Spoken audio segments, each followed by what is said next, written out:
So just like we want our blood pressure to not be too high, we want our eye pressure not to be too high. Elevated intraocular pressure, IOP, is the primary risk factor for glaucoma, damaging retinal ganglion cells and the optic nerve. Too high. And when it is too high, it squeezes on the optic nerve, the cable of the back of the eye that connects the eye to the brain.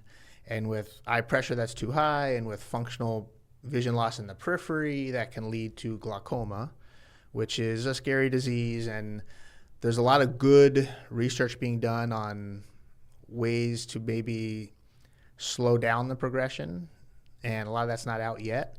But I think it's really a matter of whether the eye pressure for you was too high for you or just too high for in general.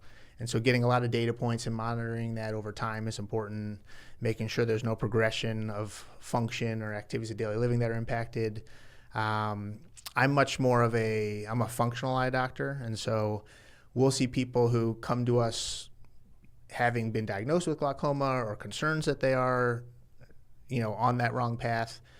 But we're treating the activities of daily living. We're helping them when they're driving and noticing that it's harder to see off to the sides, or when they're reading, they're overshooting or undershooting because they're not keeping their side vision open to be able to make the right eye jump without, losing their place. Intraocular pressure naturally fluctuates, often peaking in the early morning, and certain sleeping positions can increase it.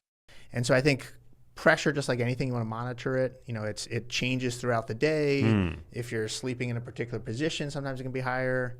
And there are certain things that can lower pressure, and there's definitely medications and treatments that can be done for that. But I would say it's just like, we want to lift up the hood and know everything about our body. We want to know our eye pressure, which is why going to the eye doctor, it's the only way you're going to know.